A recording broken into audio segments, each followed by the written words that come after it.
Hello, and welcome to the AMETEK Introduction to Core Packaging video series. This series explores the many products that make up the core packaging product line. The series is divided into short yet effective videos, each one touching a specific topic within the product line. This video will outline the brief history of core packaging, from its beginnings after World War II to the groundbreaking technology that it utilizes today. My name is Ildar Bekbay, Business Development Manager of the AMETEK Electronic Components and Packaging Business Unit.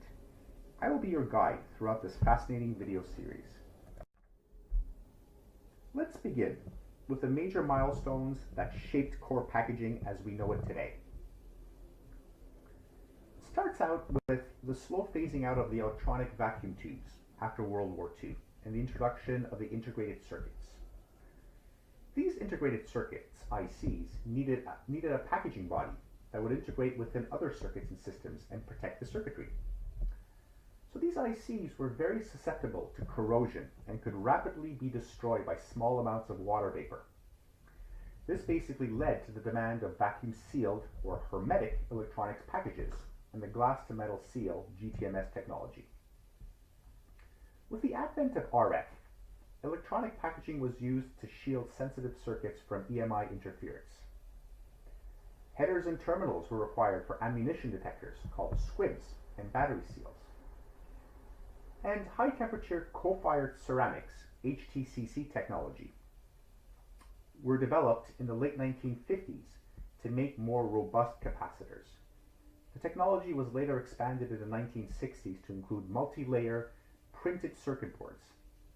Today, ceramics are used extensively in RF applications and infrared circuits.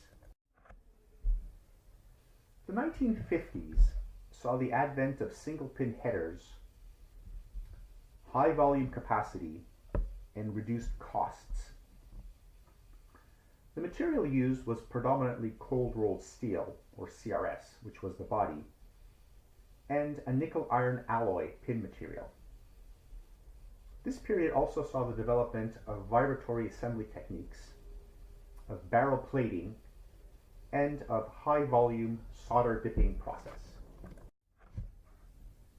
The 1960s started with the addition of multi-pin headers to complement the single-pin headers that were introduced in the 1950s.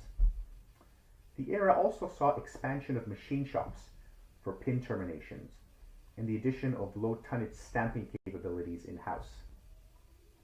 There was also the addition of glass preform pressing and the sintering process, as well as additional brazing capabilities, rack plating capabilities. The development of the barrel plating techniques for multi-pin headers was also during the 1960s. The 1970s saw the diversification of materials and alloys and other metals for both thermal and density properties. Some new materials and alloys included stainless steel, covar, aluminum, beryllium copper, and copper tungsten. This period also saw the addition of dual inline packages, or glass packs. And of course, the introduction of high temperature coal-fired ceramics, HTCC, and ceramic to metal seals, CTMS, was also during the 1970s. The 1980s saw the need for larger pin counts and larger package sizes as a requirement. Because of these new requirements, higher density HTCC packages had also become a necessity. This era also saw the development of RF and microwave packages, and of the optical packages for the newly burgeoning optical communications industry. Other developments included power packages using molybdenum, copper, and beryllium oxide, as well as the expansion of in-house testing capabilities for mil-spec compliance. The 1990s saw the introduction of ceramic feed-throughs for RF with high conductivity and low thermal expansion materials. We also saw the development of processes for high volume and automotive applications. AMETEK started using high corrosive resistant materials for thermal and lithium batteries, as well as the oil and gas downhole applications. and also the development and production of SMD power packages. The advent of the new century also heralded the introduction of packages and covers for the telecommunications industry. Production also began for the GPO and GPPO RF connectors, both Corning-Gilbert standards that are used in RF applications.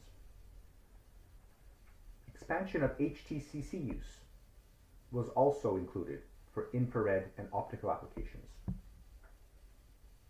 AMETEK also added to its in-house RF capabilities for design, test, and manufacture.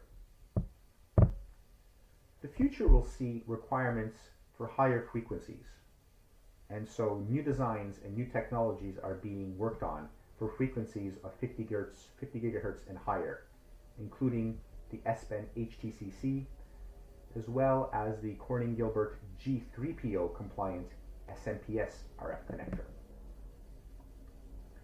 Use of titanium for packaging and battery end seals is also being introduced. This would give lightweight, low CTE, and high strength capabilities.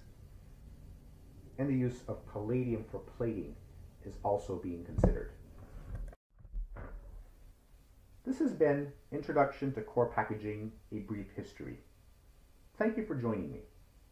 Please make sure to visit the AMETEK ECP website on a regular basis to view and explore the many other videos in the Core Packaging video series. Our website is www.ametek-ecp.com. Have a wonderful and productive day.